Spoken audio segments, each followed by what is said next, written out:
The strike was precise, targeted, and risky. A drone attack south of Beirut, taking the life of Saleh al-Aruri, the deputy leader of Hamas.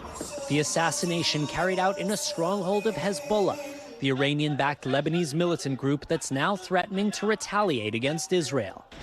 While Israel has not officially claimed responsibility, 4 sources tell NBC News it was behind the strike. The opening shot of what's likely to be a worldwide, years-long campaign to hunt down and kill Hamas leaders responsible for the October 7th attack. The head of Mossad, Israel's lead spy agency, saying every Arab mother should know that if her son participated directly or indirectly in the massacre of October 7th, he will bear responsibility. An Israeli official tells us the country's intelligence agencies have formed a special unit to lead the hunt, codenamed Nili, a Hebrew acronym for a verse from the Old Testament.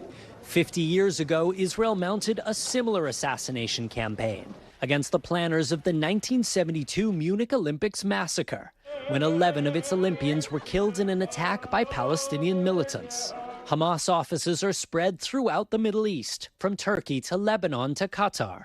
But Israel says its top target, Yahya Sinwar, the man who ordered the October 7th attack, is still in Gaza with his top lieutenants. We know they're in Gaza, and we will get them. Israel's military says they've killed or captured roughly 9,000 Hamas fighters, around a third of the group's total fighting force. But in its pursuit of Hamas, Israel has also laid waste to Gaza and killed more than 15,000 women and children, according to the health ministry in the Hamas-controlled territory. That's far more civilians killed and at a faster rate than during U.S. strikes against ISIS in the battle for the Iraqi city of Mosul. Can you really tell the world you're taking care of Palestinian civilians when you're dropping 2,000-pound bombs in densely populated urban areas? Well, those kinds of comparisons you made, it's not the right thing to do, because Mosul is not Gaza. Gaza has been built as a terror stronghold of Hamas, building more than 500 kilometers of tunnel system underneath hospitals, underneath UNRWA bases, underneath schools, underneath houses. All right, with that, Raf Sanchez joins us tonight from Tel Aviv. Raf, I want to go back to something you had in your report there, this code word for that mission. It's called, I think it's pronounced Nili. What's the meaning behind it? Nili, that's right. So, Tom, it comes from a Bible verse, which basically means the God of Israel is steadfast, unchanging, cannot be swerved. But it was also the name of a World War I Jewish spy agency. So long before there was the State of Israel, there was this Jewish spy agency working with the Allies against Germany in World War I.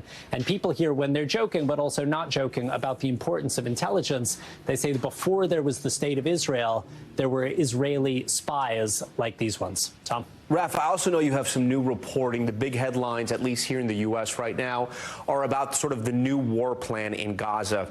I know you spoke with a military spokesman for the IDF. What did they tell you?